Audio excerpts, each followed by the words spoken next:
Ribeye, medium rare, he barked in German, not bothering to look up. Arrogant prick. But I knew what was coming, knew he was being watched. Filmed. That blue-tie bastard 2 tables over, angling his phone just so. Pathetic, really. What they didn't know, couldn't possibly guess, was that I had my own reasons to protect him. They thought I was just another waitress. Invisible. Stupid. They had no idea I knew every cutthroat trick in the game, or how her quiet kindness will change everything. No idea I was about to flip the script. Not for money, but for something far more valuable. Dignity. The crystal chandeliers of Lernadan cast golden shadows across Alexander Sterling's sharp jawline as he leaned back in his chair, savoring the moment. At 33, he commanded respect in every room he entered. 6'2" of pure confidence wrapped in a custom Armani suit that cost more than most people's monthly salary. His steel gray eyes surveyed the restaurant's elite clientele with practiced indifference. Gentlemen, Alexander addressed his potential investors in fluent German, his voice carrying that unmistakable authority that had built his tech empire from nothing. Duskin, the business will be very profitable. His guests, 2 elderly German businessmen worth collectively over $2 billion, nodded approvingly. Alexander knew exactly how to play this game. Speaking their language wasn't just courtesy, it was power. It showed preparation, respect, and most importantly, control. The waitress approached their table with practiced grace, her auburn hair pulled back in a simple ponytail.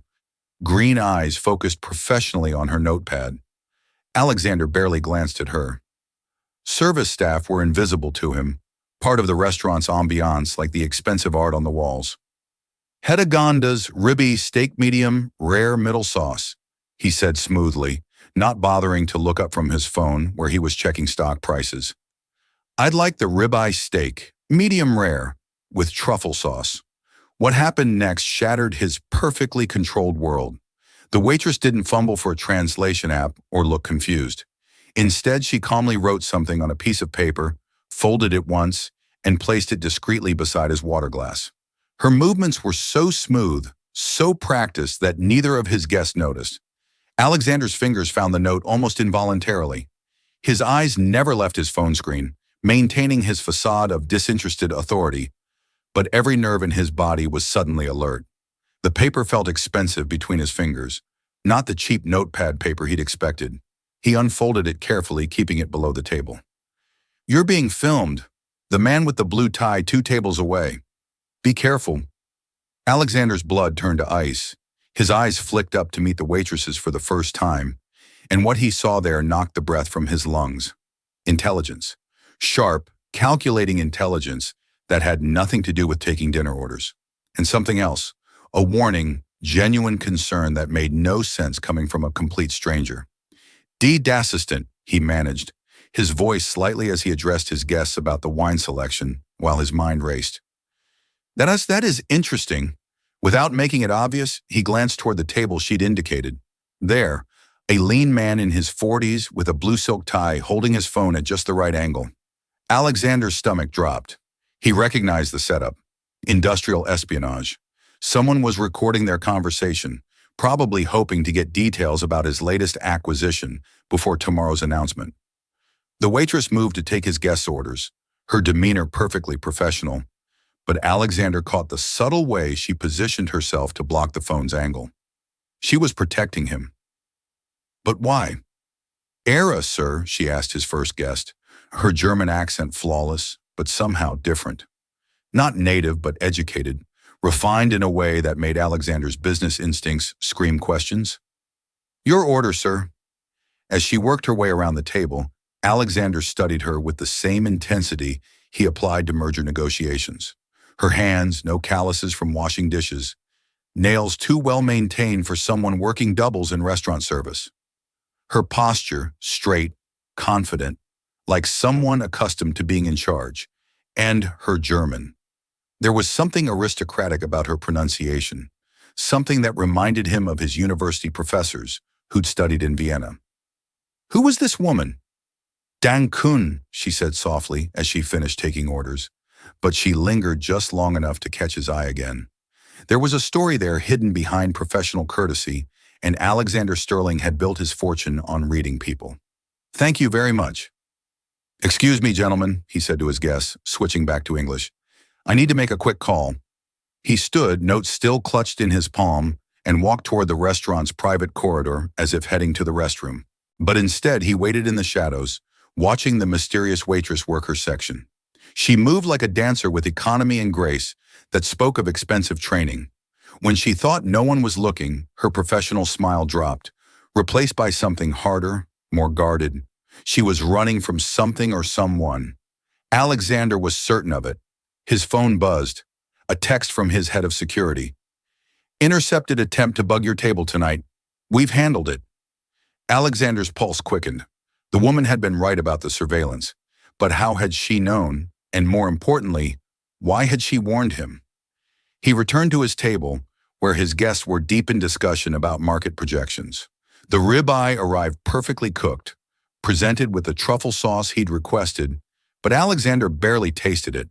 His attention was completely focused on the enigmatic waitress, who just saved him from a corporate disaster. When she returned to refill their water glasses, he caught her wrist gently.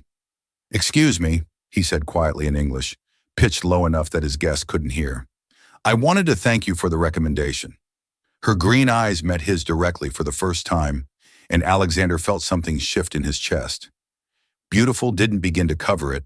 There was depth there, intelligence, and pain carefully hidden behind professional politeness. "Just doing my job, sir," she replied, but her slight smile suggested otherwise. "I'm Alexander," he said, still holding her wrist. Her skin was warm, soft, but he could feel a small scar along her palm. "Another mystery." "Emma," she said simply, gently pulling free. "Enjoy your dinner, Mr. Sterling." She knew his name. She'd known who he was from the moment she'd approached the table. Alexander watched her walk away, his mind spinning with possibilities. In 33 years, no one had ever surprised him like this. No one had ever protected him without wanting something in return. As his guests discussed investment terms, Alexander found himself stealing glances across the dining room. Emma moved through her section with practiced efficiency, but he caught moments. The way she automatically straightened a crooked picture frame, the subtle correction of a younger server's posture, the instant recognition of a wine vintage when asked by another customer. This was no ordinary waitress. "Alexander," one of his guests prompted, "your thoughts on the European expansion?" "Right." Alexander refocused, but part of his mind remained on Emma. "I believe we're looking at unprecedented growth opportunities." As the evening wound down and his guests prepared to leave, Alexander made a decision that would change everything. Instead of his usual practice of leaving business dinners immediately after handshakes were exchanged, he lingered. "I'll catch up with you tomorrow," he told his driver through text, taking care of something here. Emma was clearing tables in her section when he approached. Up close, he noticed more details that didn't fit her job description. A slight tan line where an expensive watch had been, a faint scar on her temple that looked surgical, and the way she held herself like someone accustomed to boardrooms, rather than dining rooms. "We're closed to new diners," she said without looking up. "I'm not here for dinner," Alexander replied. "I'm here for answers." Emma straightened slowly, weariness replacing her professional demeanor. "I'm not sure what you mean, Mr. Sterling. You saved me from corporate espionage tonight. You speak German like you were educated in Austria, and you carry yourself like you've run companies rather than served them." Alexander stepped closer, his voice dropping to almost a whisper. "So, I'll ask again. Who are you, really, Emma?" For a long moment, they stared at each other across the empty dining room. The last customers had left. The other servers had finished their closing duties, and Alexander could hear his own heartbeat in the sudden silence. Emma's carefully constructed mask finally cracked. "Someone who learned the hard way that powerful men can't be trusted," she said quietly, her accent slipping slightly, revealing something more refined, more educated. "And someone who's trying very hard to stay invisible." "From who?" Alexander asked, every protective instinct he didn't know he possessed. Suddenly firing, Emma looked at him for a long moment, as if weighing how much truth she could afford. "From people who would do anything to make sure I never reclaim What was stolen from me? Old too. Alexander Sterling had built his empire on reading people, but Emma was an enigma that challenged everything he thought he knew about human nature. He arrived at Lernadan the next evening, despite having no business meeting scheduled, telling himself he was simply ensuring his security team had properly handled the surveillance threat. It was a lie, and he knew it. Emma was training a new server when he entered, her patient explanations revealing an expertise that had nothing to do with restaurant work. The 2018 Chasson Montrach should be served at exactly 55 degrees, she was saying to a nervous-looking young man. If a customer questions the vintage, explain that this particular vineyard had an exceptional harvest year due to late-season rains in Burgundy. Alexander slipped into a corner booth, fascinated. Emma's knowledge of wine was encyclopedic, her manner authoritative but kind. She moved through the restaurant like she owned it, solving problems with quiet efficiency that spoke of natural leadership. "Mr. Sterling," she said when she finally noticed him, her professional mask sliding back into place. "I didn't expect to see you again so soon." "Your German pronunciation," he said without preamble. "It's Viennese, upper class, old money." Emma's composure flickered for just a moment, long enough for Alexander to catch a flash of something that might have been panic. "I studied abroad," she said carefully. "Where?" Alexander leaned forward, his business instincts fully engaged. "Because I spent 2 years in Vienna for my MBA, and I recognize the accent." "It's not learned, Emma. It's native." She glanced around the dining room, noting which tables were occupied, calculating how private their conversation could be. The gesture was automatic, practiced, the behavior of someone who'd been hunted. "You're very observant for a customer," she said finally. "You're very evasive for a waitress," Alexander countered, then softened his tone. "Look, I'm not trying to make you uncomfortable, but yesterday you saved me from what could have been a catastrophic security breach. I owe you." Emma's laugh was bitter, surprising him. "Trust me, Mr. Sterling, you don't owe me anything. In fact, you'd probably be better off forgetting we ever met." "Why?" Alexander asked. "Are you in some kind of trouble?" The question hung between them like a challenge. Emma stared at him for a long moment, and Alexander saw her making a decision that went against every instinct she'd developed. "The kind of trouble that destroys everything it touches," she said quietly. "The kind that follows you across oceans and through new identities until there's nowhere left to run." Alexander felt something cold settle in his stomach. "What happened to you?" Before Emma could answer, the restaurant's manager approached their table. "Emma, Table 6 is asking about wine pairings for the seafood menu," he said, his tone carrying just enough authority to remind everyone present of the hierarchy. "Of course, Mr. Davidson," Emma replied smoothly, but Alexander caught the way her jaw tightened. "I'll be right there." She started to move away, but Alexander caught her hand.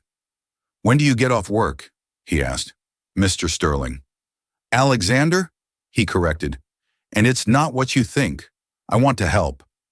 Emma's green eyes searched his face, looking for deception, for hidden motives. Alexander had the unsettling feeling that she was far better at reading people than he'd initially realized. "Why?" she asked finally. It was a fair question, and Alexander found himself without his usual quick answer. Why was he pursuing this? He had everything: money, power, respect. His life was perfectly ordered, completely under his control. Emma represented chaos, uncertainty, the possibility of complications he didn't need. "Because yesterday you trusted me enough to warn me about danger," he said. "Maybe it's time someone returned the favor." Emma studied him for another heartbeat, then nodded almost imperceptibly. "I finish at 11 Ecoris," she said. "There's a coffee shop on 42nd Street called Midnight Grounds. It's quiet." Alexander smiled, surprised by the relief that flooded through him. "I'll be there." The rest of the evening passed in a blur of routine meetings and conference calls, but Alexander found his attention constantly drifting to the clock. At 10:45, he was sitting in Midnight Grounds, a hole-in-the-wall coffee shop that looked like it hadn't been updated since the 1980s, perfect for a private conversation. Emma arrived at 11:15, having changed from her server uniform into jeans and a simple sweater that somehow made her look younger and more vulnerable. She'd let her hair down, and Alexander realized she was even more beautiful than he'd initially thought. "Thank you for waiting," she said, sliding into the booth across from him. "Thank you for coming," Alexander replied, signaling the waitress for 2 coffees. "I wasn't sure you would." Emma wrapped her hands around her mug when it arrived, as if seeking warmth. "I almost didn't. This goes against every survival instinct I've developed over the past 2 years." 2 years, Alexander repeated. "Is that how long you've been running?" Emma's smile was sad. "Running implies I have somewhere to go. I've been hiding." "From who?"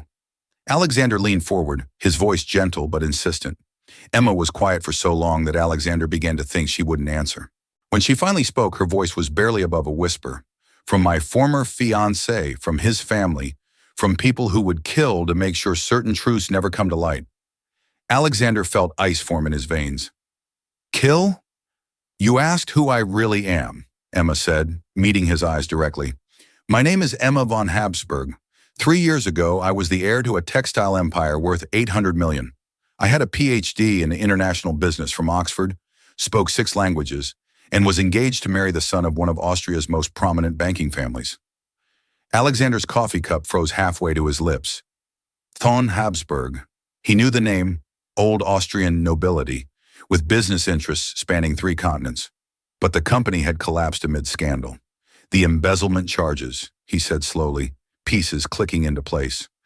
Emma nodded, pain flickering across her features. $50 million supposedly transferred to offshore accounts in my name, except I never saw a penny of it. My fiancé, Victor Kinnair, had been systematically looting the company for months. When the board discovered the theft, he made sure all evidence pointed to me. "Your own fiancé framed you?" Alexander's voice carried disbelief and growing anger. "Brilliantly," Emma said bitterly. "He had access to my passwords, my signatures, my private accounts. By the time I realized what was happening, I was facing 20 years in prison for crimes I didn't commit." Alexander's hands clenched into fists. The story was horrific enough, but the casual way Emma described it, as if she'd accepted the betrayal as inevitable, made him furious. "How did you escape?" he asked. "My grandmother," Emma said, her voice softening slightly. "She never believed I was guilty. She liquidated her personal assets and bought me just enough time to disappear before the arrest warrant was executed. New identity, new passport, new life. And Victor," Emma's expression hardened, "married his backup plan, my younger cousin Helena, 6 months later. The family welcomed him with open arms, grateful he'd saved them from my supposed treachery. Last I heard, he was running for parliament on a platform of financial reform and ethics." Alexander stared at her, his mind reeling. The woman sitting across from him, this intelligent, dignified woman serving tables to survive, had once commanded boardrooms and international negotiations. The injustice of it made his chest tight with rage. "Emma," he said carefully, "there has to be evidence. Financial records, security footage, something that could prove your innocence." "I spent 18 months trying to find it," Emma replied. Victor was thorough. "Every trail leads back to me. Every witness has either disappeared or changed their story. Even if I could prove my innocence, I'd have to surface to do it. And the moment I show my face in Europe, they'd kill you," Alexander finished. Emma nodded. "Victor's family has connections everywhere. Government, law enforcement, international finance. I'm not just a fugitive, Alexander. I'm a loose end that threatens their entire operation." Alexander leaned back, processing everything she'd told him. Emma von Habsburg, brilliant, educated, betrayed in the worst possible way by someone she trusted with her heart. No wonder she'd warned him about the surveillance. She knew firsthand how dangerous powerful men could be. "Why did you tell me this?" he asked finally. Emma was quiet for a moment, studying his face. "Because yesterday you proved you're different. Most men in your position would have ignored my warning, assumed I was overstepping my place, but you listened. You acted." And she hesitated. "And I'm tired of being alone." Something shifted in Alexander's chest, a protective instinct so strong it surprised him. This woman had lost everything, yet she'd still risked exposure to help a stranger. She was extraordinary, and she'd been surviving on her own for 2 years. "You're not alone anymore," he said quietly. Emma's eyes filled with tears. She quickly blinked away. Alexander, you don't understand what you're offering. Being associated with me is dangerous. If Victor's people discover you know who I am, let me worry about Victor's people. Alexander interrupted, his voice carrying the steel that had built his empire. I didn't become a billionaire by backing away from fights. For the first time since she'd started her story, Emma smiled, a real smile that transformed her entire face. You really don't know what you're getting into, she said. Alexander reached across the table and covered her hand with his. Then I guess you'll have to teach me. The touch sent electricity through both of them, and Alexander saw Emma's breath catch. The attraction that had been simmering beneath the surface suddenly blazed to life, complicated by everything they just shared. Alexander, Emma whispered, but she didn't pull her hand away. I know, he said softly. This is complicated, dangerous. Probably the worst idea either of us has ever had. Definitely the worst idea, Emma agreed, but she turned her palm up to intertwine their fingers. They sat in comfortable silence for a moment, both processing the magnitude of what had just shifted between them. Alexander had never met anyone like Emma, strong enough to survive betrayal and exile, smart enough to reinvent herself completely, brave enough to risk everything to help someone else. And Emma was looking at Alexander like he might actually be exactly what she'd given up hoping for. So, what happens now? She asked. Alexander smiled, feeling more alive than he had in years. Now we figure out how to get your life back. 03. Alexander Sterling had always prided himself on his logical approach to business and life, but nothing about his growing obsession with Emma von Habsburg made sense. For 3 days, he'd found excuses to eat at Lernan. Watching her work while pretending to conduct phone meetings, her grace under pressure fascinated him. The way she handled difficult customers with dignity that spoke of royal breeding. Tonight was different. Tonight he'd finally worked up the courage to make his move. Emma, he said when she approached his table, her professional smile already in place. Do you have plans after work? She glanced around the dining room automatically, a habit she'd developed to assess potential threats. Why, do you ask? Because I have something to show you, something that might help with your situation. Emma's carefully controlled expression flickered. Over the past week, their late-night coffee meetings had become routine, but Alexander had never mentioned taking action on her behalf. She'd been clear that any attempt to investigate her case would be dangerous for both of them. Alexander, we talked about this. Just trust me, he interrupted gently. Please. An hour later, Emma found herself in the back of Alexander's Tesla, heading toward the Upper East Side. She'd changed from her work uniform into the one nice dress she owned, a simple black sheath that had somehow survived her hasty escape from Vienna. Where are we going? She asked as they pulled up to a building that screamed expensive. My apartment, Alexander said, then quickly added, I have something to show you on my secure computer, something I think you'll want to see. Emma hesitated.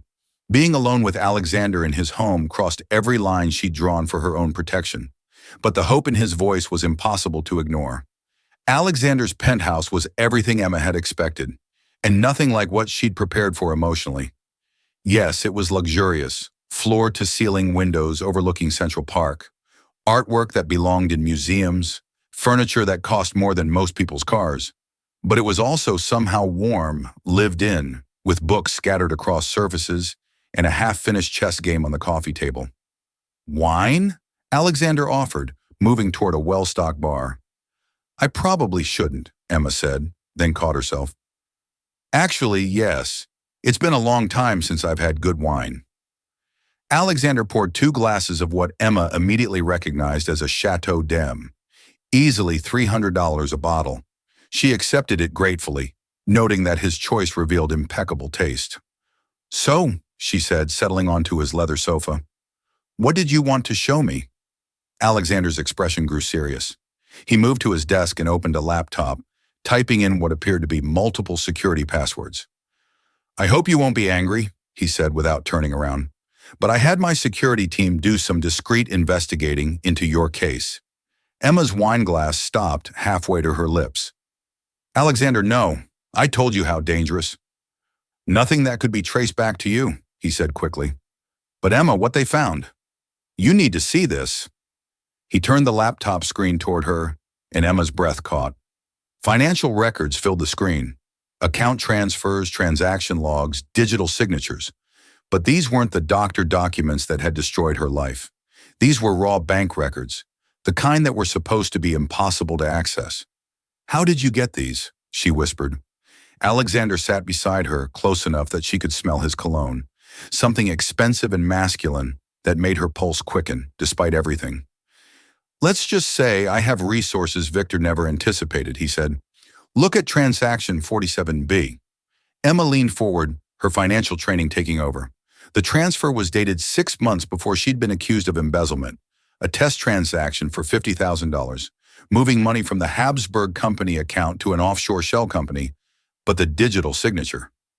That's not my signature, she breathed. The encryption is completely different. Exactly, Alexander said, his voice tight with controlled anger.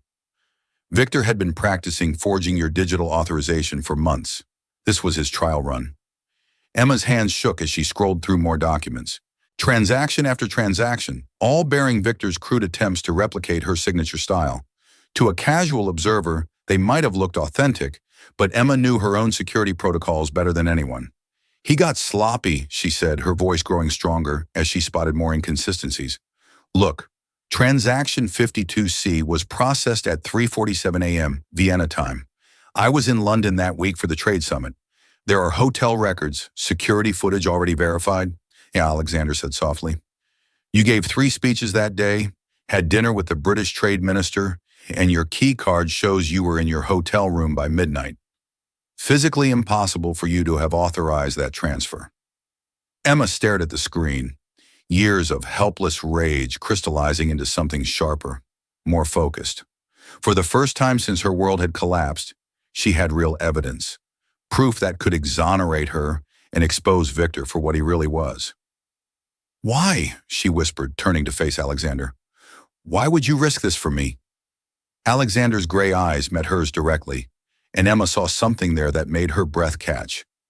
Not pity, not charity, but something deeper and more dangerous. Because what happened to you was wrong, he said simply. And because you're extraordinary, Emma, you deserve justice. The air between them charged with electricity. Emma was acutely aware of how close they were sitting, how Alexander's sleeve was brushing against her bare arm, how his eyes kept dropping to her lips. This evidence, she said, struggling to focus on the laptop screen instead of the way Alexander was looking at her. It's enough to clear my name, but Victor still has too much power in Europe. Even with proof, he could make this disappear before it reaches the right people. Then we make sure it reaches everyone, Alexander said. Simultaneously, every major financial publication, law enforcement agency, and regulatory body in Europe make it impossible to suppress. Emma laughed, a sound caught between hope and hysteria. You make it sound so simple. Money makes a lot of things simple, Alexander replied. Then his expression grew more serious. But Emma, once we do this, there's no going back. Victor will know exactly who helped you. My company will become a target. Emma stood up abruptly, pacing to the windows that overlooked the glittering city. Alexander was offering her everything she dreamed of. Vindication, justice, the chance to reclaim her stolen life. But the cost. I can't ask you to do that, she said without turning around. You've already risked too much. She heard Alexander move behind her, felt his presence even before his hands settled gently on her shoulders. And you're not asking, he said quietly. I'm offering. Emma turned in his arms and suddenly they were standing closer than propriety allowed.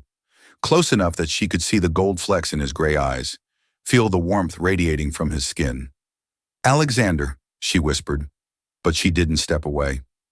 I know, he said, his voice rough. This is complicated. You're running from people who want to destroy you. I'm offering to wage war against international criminals, and we barely know each other. We barely know each other, Emma repeated, but her hands had somehow found their way to his chest, feeling the steady beat of his heart through his expensive shirt. Tell me to stop, Alexander said, his head lowering toward hers. Tell me this is a terrible idea and I'll drive you home right now. Emma looked up at him, this impossible man who'd appeared in her life like something from a fairy tale, wealthy enough to buy justice, powerful enough to take on her enemies, and somehow convinced she was worth the risk. It is a terrible idea, she whispered. Absolutely catastrophic, Alexander agreed, his lips now inches from hers. We could both lose everything. Everything, he confirmed, his thumb tracing the line of her jaw. Alexander. Instead of finishing her sentence, Emma rose up on her toes and kissed him. The moment their lips met, 2 years of careful control shattered like glass. Alexander's arms came around her, pulling her against him, and Emma felt herself drowning in sensations she'd forgotten existed. He kissed like he conducted business with complete focus and devastating effectiveness. When they finally broke apart, both were breathing hard. Well, Alexander said, his voice rough with desire, that was unexpected. Emma laughed, surprising herself. Which part? The kissing or the fact that I'm considering letting you destroy an international crime syndicate on my behalf? Both, Alexander replied, then grew serious. Emma, I need you to understand. If we do this, if we expose Victor, there's no guarantee your old life will be there waiting for you. Your company is gone. Your family chose his side. Your social circles. I know, Emma said softly, but maybe that's not such a bad thing. Maybe it's time for a completely new life. Alexander's smile was slow and devastating. Are you sure? Because once we start this war, the only way out is victory. Emma thought about everything she'd lost, her fortune, her reputation, her trust in love. Then she looked at Alexander, this impossible man who'd walked into her life and offered her hope when she'd given up believing in it. Then we'd better make sure we win, she said. Alexander's answering grin was pure predatory satisfaction. Oh, we're going to win. Victor Kenner has no idea what's coming for him. As if on cue, Alexander's phone buzzed with an encrypted message. He glanced at it, and his expression grew grim. What is it? Emma asked, sudden fear replacing the warmth she'd been feeling. Alexander showed her the screen. The message was simple. She's been found. Recommend immediate relocation. Marcus. Emma's blood turned to ice. After 2 years of careful hiding, Victor's people had finally tracked her down. Her safe, anonymous life was over. How long do we have? She asked, her survival instincts kicking in. Not long, Alexander replied, but his voice carried steel determination instead of fear. Pack whatever you can't replace. You're staying with me until this is finished. Emma stared at him, this man who was offering to turn his entire life upside down for someone he'd known for less than a week. You're insane, she said. Probably, Alexander agreed. But I'm also completely sure that losing you now would be the biggest mistake of my life. Outside, the city glittered with millions of lights, each one representing someone living their safe, predictable existence. But inside Alexander Sterling's penthouse, 2 people were about to embark on the most dangerous gamble of their lives for justice, for truth, and for a love that had bloomed in the shadows of international conspiracy. The war for Emma's freedom was about to begin. The safe house Alexander had arranged was a fortress, disguised as a luxury hotel suite in Midtown Manhattan. 24-hour security, bulletproof glass, and enough surveillance equipment to make the FBI jealous. But as Emma stood at the window watching the street below, she felt more trapped than protected. 3 days had passed since Victor's people had found her, and the weight of dragging Alexander into her nightmare was crushing her spirit. She'd watched him transform from successful CEO to hunted man, fielding increasingly aggressive calls from business partners, demanding explanations for his sudden security measures. The Shanghai deal is falling apart, Alexander said, ending another tense phone call. My investors think I've lost my mind, moving the company into what they're calling fortress mode without explanation. Emma turned from the window, guilt eating at her like acid. Alexander had lost $15 million in canceled contracts over the past 72 hours, all because he'd decided to protect her. This was a mistake, she said quietly. I should go tonight. Disappear again before you lose everything. Alexander's expression hardened. We've been through this, Emma. I'm not letting you face this alone. Look around, Alexander. Emma gestured at the heavily secured room. This isn't living. This is a prison. And for what? A woman you've known for 2 weeks? The words hit their target. Alexander's jaw tightened, and Emma saw something flicker in his eyes. Doubt maybe, or the first crack in his resolve. Don't, he said, his voice dangerously quiet. Don't reduce what we have to a timeline. What do we have? Emma challenged, her voice rising. A few stolen kisses? Some late-night conversations? You're destroying your life for someone who's brought you nothing but danger. Alexander stared at her for a long moment, and Emma saw the exact moment her words found their mark. The certainty in his eyes wavered, replaced by the cold calculation that had built his empire. Maybe you're right, he said finally. Maybe I have been thinking with something other than my brain. The words hit Emma like physical blows, even though she'd been trying to provoke exactly this reaction. She wanted him to walk away, to save himself before Victor destroyed him too. But hearing him actually question their connection felt like dying. Before either of them could say anything else, Alexander's secure phone rang. He answered it with sharp efficiency that reminded Emma of the arrogant CEO she'd first met. Sterling. Emma watched his face change as he listened, saw the blood drain from his cheeks. When? He asked tersely. How bad? More listening. Then Alexander's hand clenched into a fist. I'll be there in 20 minutes. He hung up and turned to Emma, his expression grim. There's been an incident at my headquarters. Security breach. Files stolen. 2 employees hospitalized. His voice was completely flat, devoid of emotion. Victor's people just escalated. Emma felt her world collapse. This was exactly what she'd feared, what she'd tried to prevent by pushing Alexander away. Victor wasn't just hunting her anymore. He was systematically destroying everyone who tried to help her. Alexander, I'm so sorry. Don't, he interrupted, his voice like ice. Just don't. I need to handle this.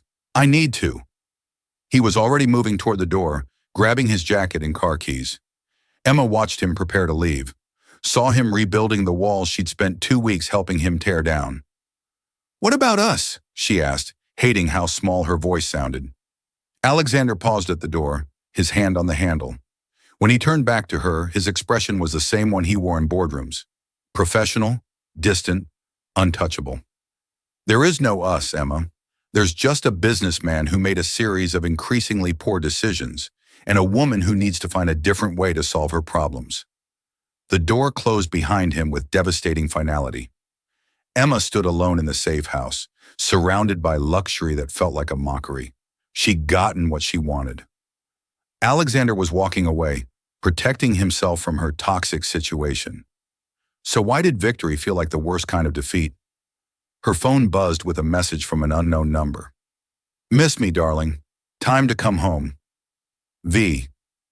Victor had found her again, but this time she had no protector, no hope, no one willing to stand with her against the monster who'd stolen her life.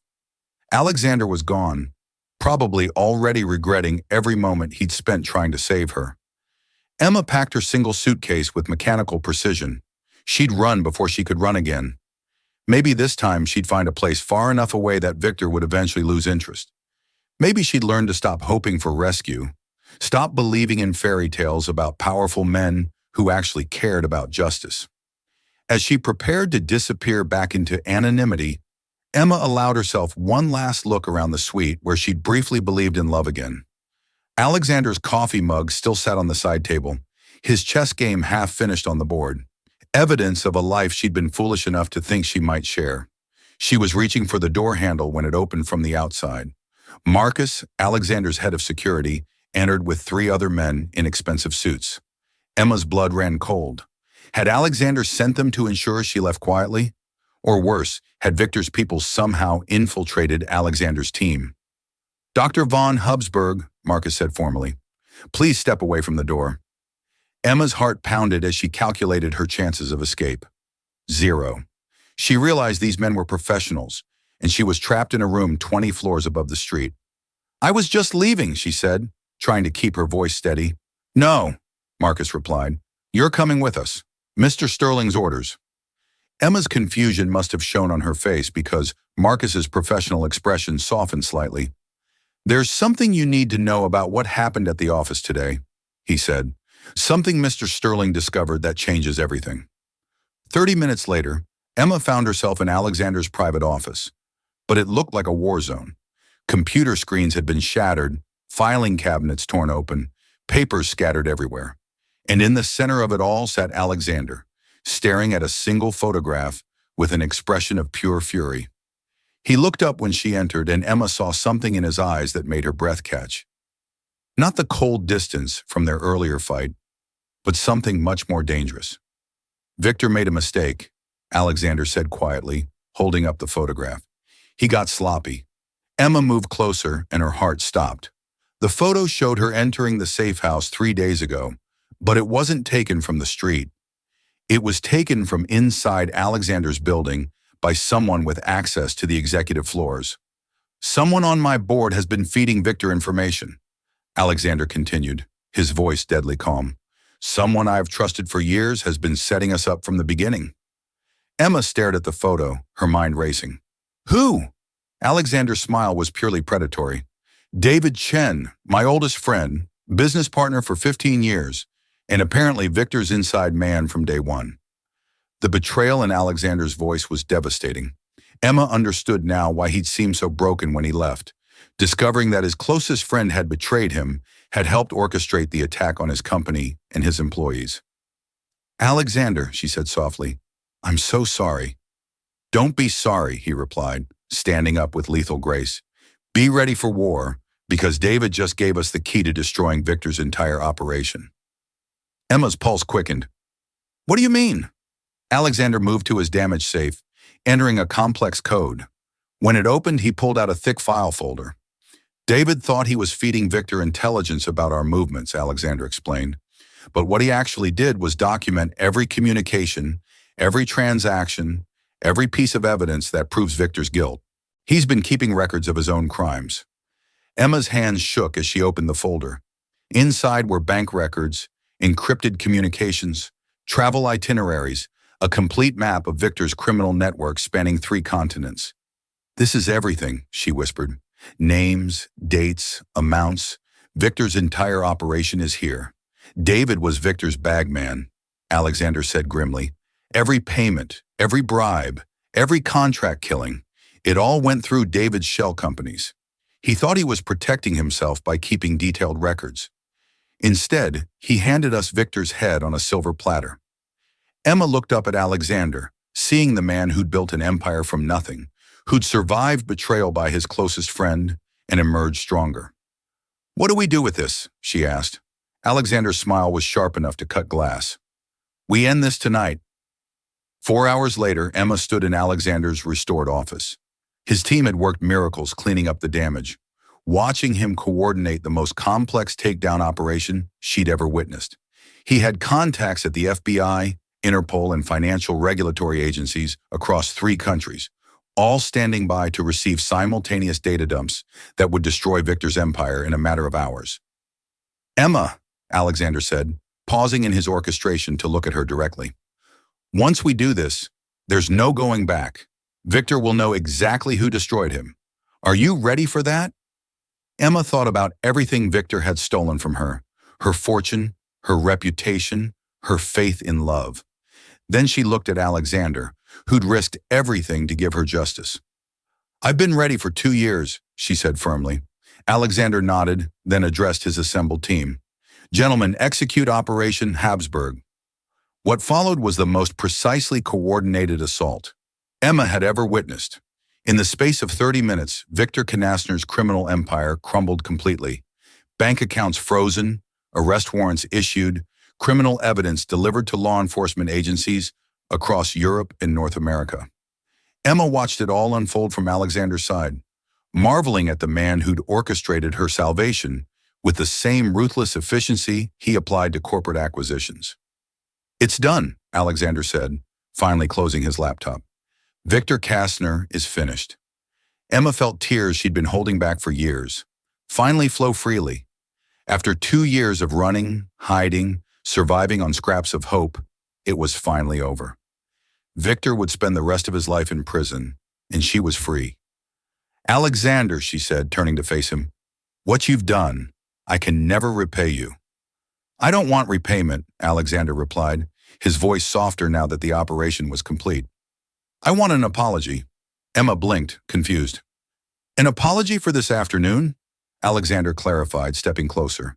For trying to convince me that caring about you was a mistake, for suggesting that what we have isn't real? Emma's heart clenched with guilt. Alexander, I was trying to protect you. I know, he said gently, reaching up to cup her face. And I understand why. But Emma, the moment I met you, everything changed. I met you. My priorities, my goals, what I thought mattered. You didn't drag me into danger. You showed me what was worth fighting for. Emma leaned into his touch, feeling the last of her walls crumble. I thought I'd lost you forever when you walked out. You could never lose me, Alexander said firmly. I was angry, hurt, scared of how completely you turned my world upside down. But lose you? Impossible. Emma smiled through her tears. So what happens now? I'm free. Victor's in prison, and we're both still alive. What do we do with a happy ending? Alexander's answering smile was soft and full of promise. Now we build something new together. 5. 6 months after Victor Kner's empire crumbled, Emma von Habsburg stood in the boardroom of Sterling Industries, addressing a group of international investors with the confidence of someone who'd never doubted her place at the table. The transformation was remarkable. Gone was the cautious waitress, replaced by the brilliant executive she'd always been meant to be. The Habsburg Foundation's first quarter exceeded all projections, Emma reported, her voice carrying the authority that came from genuine expertise. We've successfully repatriated over $200 million in stolen assets and provided legal assistance to 47 victims of international financial crime. Alexander watched from his position at the head of the conference table, pride radiating from every line of his body. Creating the Habsburg Foundation had been his idea, a way for Emma to reclaim her life's work while helping others who'd suffered similar injustices. Watching her command the room reminded him why he'd fallen in love with her brilliance before he'd ever kissed her. Impressive work, Dr. von Habsburg, said Margaret Chen, David's replacement on the board. The foundation's success reflects exceptionally well on Sterling Industries' commitment to corporate social responsibility. Emma smiled, accepting the compliment gracefully. Thank you, Miss Chen. The foundation's success is really a testament to Mr. Sterling's vision and the exceptional team he's assembled. As the meeting concluded and investors filed out, Alexander approached Emma with 2 cups of coffee, a ritual they'd developed over months of working together to rebuild her reputation and his company's security. You were magnificent, he said, handing her the cup. Watching you in your element never gets old. Emma accepted the coffee with a smile that made Alexander's heart skip. Flattery will get you everywhere, Mr. Sterling. I'm counting on it, Alexander replied, then grew more serious. Emma, there's something I wanted to discuss with you. Before he could continue, Emma's assistant appeared in the doorway. Dr. von Habsburg, there's someone here to see you. She says she's family. Emma's coffee cup froze halfway to her lips. Family meant Austria meant complications she'd hoped were permanently in her past. Who is it? Emma asked carefully. Helena Kastner, the assistant replied. She says she's your cousin. Emma's face went pale. Helena, Victor's wife, the woman who'd married Emma's betrayer and inherited the life that should have been Emma's. What could she possibly want? Should I send her away? Alexander asked, immediately protective. Emma considered for a moment, then shook her head. No, I need to face this. Will you stay with me? Always, Alexander replied without hesitation. Helena entered the conference room like a woman carrying the weight of the world. At 26, she was beautiful in the fragile way of European aristocracy, but her eyes held shadows that spoke of recent trauma. She wore black widow's weeds, Emma realized with surprise. Emma, Helena said, her voice barely above a whisper. Thank you for seeing me, Helena. Emma's voice was carefully neutral. I have to admit, I'm surprised. The last I heard, you were happily married to my former fiancé. Helena's composure cracked slightly. Victor is dead. The words hung in the air like a bomb. Emma felt Alexander tense beside her, his protective instincts on high alert. Dead? Emma repeated. How suicide, Helena said, her voice hollow. 3 days after his arrest, he couldn't face the prospect of spending his life in prison. So she trailed off, unable to finish. Emma felt a complicated mix of emotions: relief that her tormentor was gone, guilt for feeling that relief, and unexpected sympathy for the woman who'd been Victor's final victim. "I'm sorry for your loss," Emma said, meaning it. Whatever Helena had done, she clearly paid a price. "Don't be," Helena replied bitterly. "Victor was a monster. It took his death for me to understand how completely he'd manipulated all of us." She reached into her purse and withdrew a thick envelope. "Victor left a confession," Helena continued. "Everything he did to you, to your family's company, to dozens of other victims, he documented it all, thinking he could use it as leverage if he ever got caught. Instead, it's proof of your complete innocence." Emma's hands shook as she accepted the envelope. Gil. Inside were pages of Victor's handwriting, detailed admissions of guilt, explanations of how he'd framed her, lists of accomplices and victims. "Why are you bringing this to me?" Emma asked. Helena's eyes filled with tears. "Because I helped him destroy you. I believed his lies about your guilt, celebrated when he saved the family from your betrayal. I even wore your engagement ring, lived in the house he bought with your stolen money. I was complicit in every crime, even if I didn't understand what I was doing." Emma studied her cousin's face, seeing genuine remorse alongside the grief and guilt. "Helena," she said gently, "Victor manipulated you too. You were as much his victim as I was." "Was I?" Helena challenged herself. "Or did I choose to believe his version because it was easier than questioning the man I loved? I could have investigated, could have demanded proof of your guilt. Instead, I let myself be bought with luxury and status." Alexander, who'd been silent throughout the exchange, finally spoke. "What do you want from Emma?" he asked directly. Helena straightened, finding some inner reserve of Habsburg dignity. "I want to make amends," she said. "The Austrian authorities have released your family's remaining assets. The properties, the art collection, the trust funds Victor couldn't liquidate. As Victor's widow, they legally belong to me now. I want to sign them back over to you, where they belong." Emma stared at her cousin in shock. The Habsburg estate was worth at least $50 million, money that could fund her foundation's work for decades, restore her social position in Europe, give her back the life Victor had stolen. "Helena, that's incredibly generous, but I can't accept." "Yes, you can," Helena interrupted firmly. "It's not generosity, Emma. It's justice. That money was always yours. I'm just returning what was stolen." Emma looked at Alexander, who nodded encouragingly, then back at Helena. "What will you do?" Emma asked. "If you give up the inheritance, how will you live?" Helena smiled sadly. "I'll do what you did. Start over. Build something real instead of living off stolen wealth." Maybe you could use someone at the foundation who understands the European legal system." Emma felt tears prick her eyes.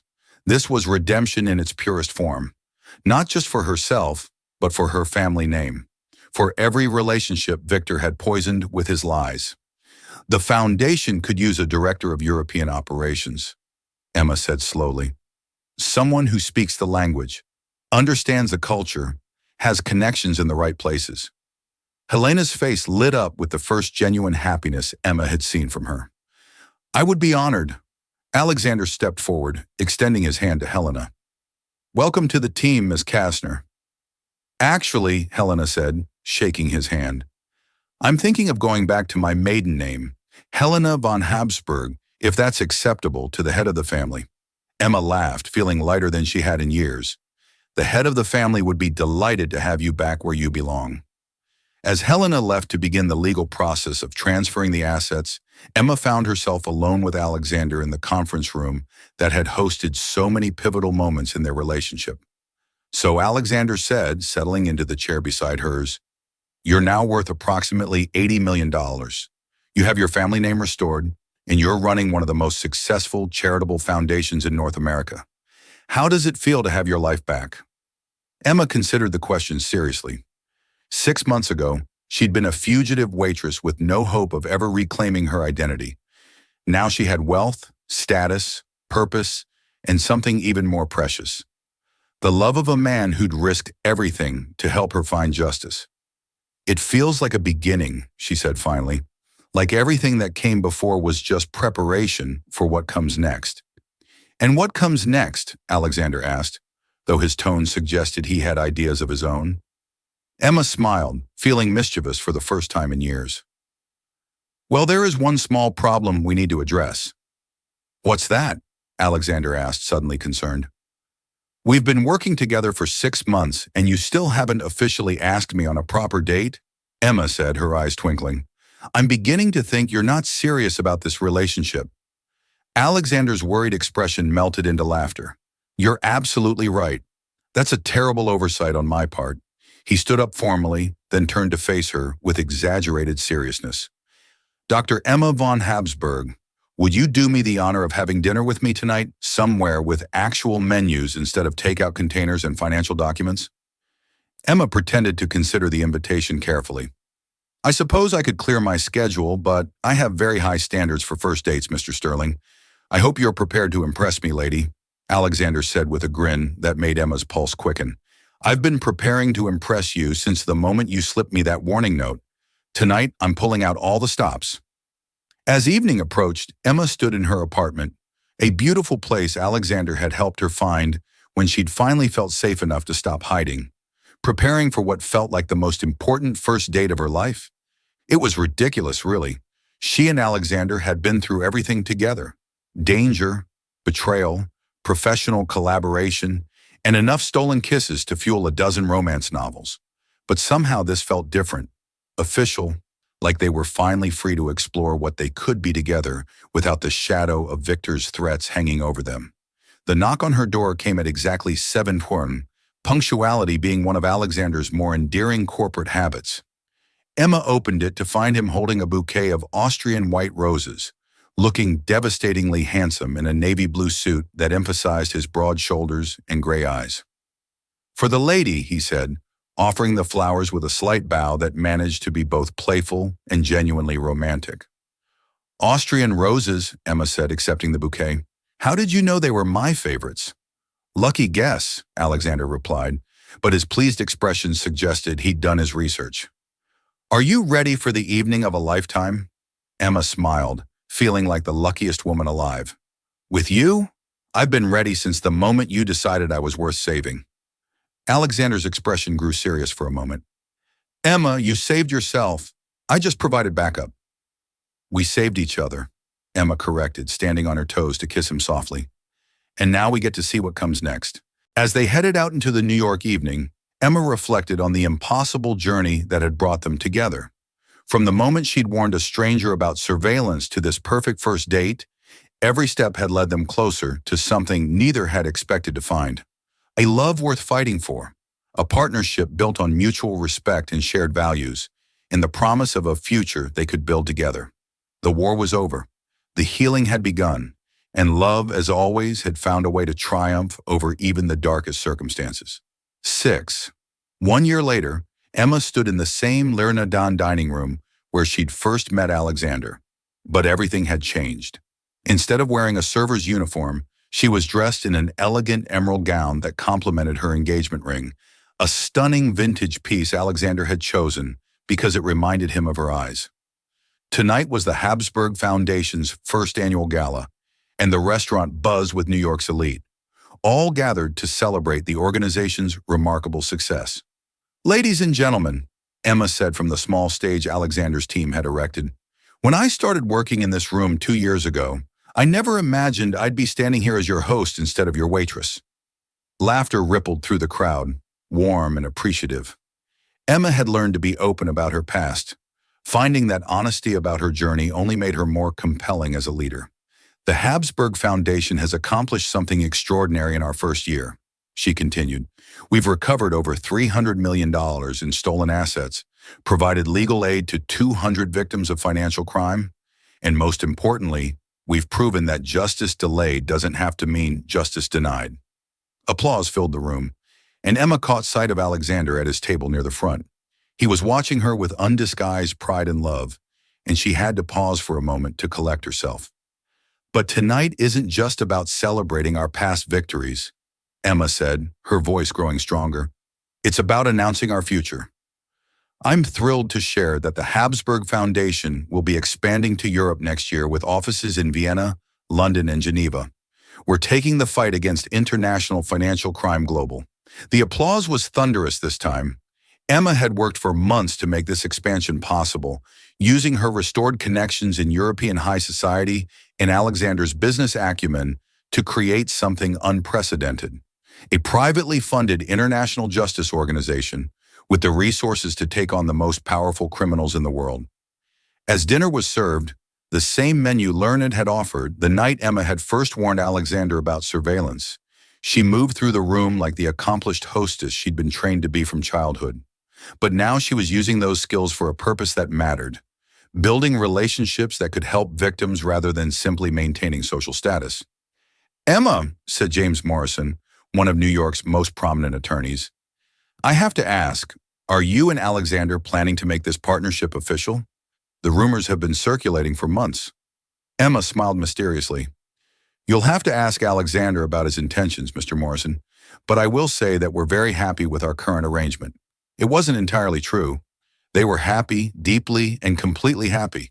But Emma had been wondering for months when Alexander would propose. They lived together, worked together, shared everything important in their lives. But Alexander hadn't mentioned marriage since their first date, when he joked about their relationship being the beginning of something permanent. As the evening wound down and the last guest departed, Emma found herself alone with Alexander in the empty restaurant. The staff had finished cleaning. The flowers had been packed away, and they had the dining room to themselves. Successful evening, Alexander said, pulling her into his arms. You were magnificent as always. Thank you, Emma replied, settling comfortably against his chest. I still can't quite believe how different my life is from the last time I stood in this room. Different how? Alexander asked, though his tone suggested he knew exactly what she meant. 2 years ago, I was hiding from my past, afraid to trust anyone, convinced I'd never have a real life again. Emma said, tonight I'm planning international expansions, hosting galas for New York society, and she hesitated, then decided to be direct, and wondering why the man I love hasn't asked me to marry him yet. Alexander went very still against her. Emma, it's okay, she said quickly, stepping back to look at him. I'm not pressuring you. I thought maybe after everything we've been through together, after building a life and a business and surviving actual international conspiracies, you might be ready to make it official. Alexander stared at her for a long moment, then began to laugh. Emma, do you remember what you said to me the night we first kissed? Emma frowned, confused by the change of subject. Which part? You said that getting involved with me was a terrible idea that could cost us both everything, Alexander reminded her, his smile growing wider. And it was, Emma replied, still not understanding where he was going with this. And I said it was absolutely catastrophic, Alexander continued, reaching into his jacket pocket. But here's the thing about catastrophic risks, Dr. von Habsburg. Sometimes they lead to the most extraordinary rewards. Emma's breath caught as Alexander dropped to one knee, producing a ring box that looked suspiciously like it had been in his pocket all evening. Emma von Habsburg, he said, his voice suddenly rough with emotion. 2 years ago, you saved me from corporate espionage with a simple note. But what you really saved me from was a life without purpose, without real love, without someone worth fighting the whole world for. Emma's eyes filled with tears as he opened the box to reveal a ring that was absolutely perfect. A brilliant cut diamond surrounded by emeralds set in platinum that caught the restaurant's soft lighting. You've already made me the happiest man alive. Alexander continued, you've shown me what it means to use wealth and power for something meaningful. Taught me that the best partnerships are built on mutual respect and shared values. Now I'm asking you to make it permanent. Will you marry me? Emma stared down at him. This impossible man who'd risked everything to give her justice, who'd stood with her through danger and betrayal, who'd helped her build something beautiful from the ashes of her old life. Alexander Sterling, she said, her voice shaking with emotion. Are you seriously proposing to me in the same restaurant where I used to serve you dinner? Is that a problem? Alexander asked, suddenly uncertain. Emma laughed through her tears. It's perfect. Absolutely perfect. Of course I'll marry you, you ridiculous man. Alexander slipped the ring onto her finger with trembling hands, then stood to kiss her properly. Emma melted into his arms, marveling at how perfectly they fit together, how right this felt after everything they'd survived. I love you, she whispered against his lips. I love you too, Alexander replied more than I ever thought possible. As they stood in the empty restaurant where their love story had begun, Emma reflected on the incredible journey that had brought them to this moment. She'd lost everything: fortune, family, identity. But in losing it all, she'd found something infinitely more valuable: a partner who saw her worth, a purpose that gave her life meaning, and a love that had conquered every obstacle. So, Alexander said, breaking their comfortable silence, where should we have the wedding? Vienna? New York? Somewhere completely neutral. Emma considered the question seriously. 2 years ago, the thought of returning to Vienna would have terrified her. Now, with Victor gone and her reputation restored, it felt like the perfect way to reclaim her heritage. Vienna, she said firmly, in the family chapel at Schloss Habsburg. It's time to come home. Alexander's smile was brilliant. Vienna it is. Though I should warn you, I'm planning to invite everyone. Business associates, foundation board members, half of New York society. This is going to be the wedding of the century. Emma laughed, picturing the chaos that would result from Alexander Sterling's idea of a small wedding. As long as you're there, I don't care if you invite the entire United Nations. Don't tempt me, Alexander replied with a grin. I know some people in the UN who would love an excuse to party in an Austrian castle. 6 months later, Emma von Habsburg-Sterling stood in the chapel of her family's ancestral home, wearing a gown that had belonged to her great-grandmother and holding a bouquet of Austrian white roses. The chapel was packed with guests from around the world: business leaders, diplomacy officials, foundation beneficiaries, and the few family members who'd remained loyal to her memory during the dark years. Helena stood as her maid of honor, radiant in a rose-colored gown, and completely transformed from the broken woman who'd appeared in Emma's office a year earlier. Working for the foundation had given her purpose, and her success in establishing their European operations had restored her confidence. You look beautiful, Helena whispered as they prepared to walk down the aisle, and happy, so completely happy. I am, Emma replied, meaning it with every fiber of her being. For the first time in years, I'm exactly where I'm supposed to be. The music began, and Emma walked down the aisle of the chapel where generations of her family had been married, toward the man who'd proven that fairy tales could come true even in the modern world. Alexander waited at the altar wearing a morning coat that emphasized his broad shoulders and confident bearing, but his eyes were soft with love and wonder as he watched her approach. The ceremony was conducted in both German and English, honoring both their cultures and their shared future. When they exchanged vows they'd written themselves, there wasn't a dry eye in the chapel. Emma, Alexander said, his voice strong and clear, 2 years ago, you warned me about danger with a simple note. Today I promise to spend the rest of my life protecting you from any threat, supporting your dreams, and proving every day that you were worth every risk I ever took. I love you beyond measure, and I'm honored to call you my wife. Alexander, Emma replied, her voice shaking with emotion. You saw past my disguise to the woman I really was, even when I'd forgotten her myself. You gave me back my name, my purpose, and most importantly, my faith and love. I promise to stand with you through every challenge, to build something beautiful with you, and to love you with the same fierce determination you showed when you decided to save me. You are my hero, my partner, and my heart. When the priest pronounced them husband and wife, Alexander's kiss was tender and full of promise. As they turned to face their guests as Mr. and Mrs. Sterling, the chapel erupted in celebration. The reception was held in the castle's grand ballroom, restored to its former glory, with funds from Emma's recovered inheritance. As Emma and Alexander shared their first dance as husband and wife, she marveled at the perfection of the moment. Everything she'd lost had been returned to her, but more than that, she'd gained something she'd never had before: a partnership built on equality, respect, and unshakable love. No regrets? Alexander asked as he spun her around the dance floor. He looked around the ballroom at their gathered friends and family, at Helena dancing with one of Alexander's business partners, at the life they'd built together from the ruins of her old existence. None, she said firmly. Every terrible thing that happened led me to you. Every loss made me appreciate what we have. I wouldn't change a single moment. Alexander's smile was brilliant. Good, because I have plans for us, Mrs. Sterling. Big plans, such as? Emma asked, intrigued. Well, the foundation is expanding to Asia next year, Alexander said, and I've been thinking about running for the UN Human Rights Council. Plus, there's the matter of those children we've talked about. Emma laughed, feeling overwhelmed by the richness of possibilities stretching before them. One thing at a time, Mr. Sterling.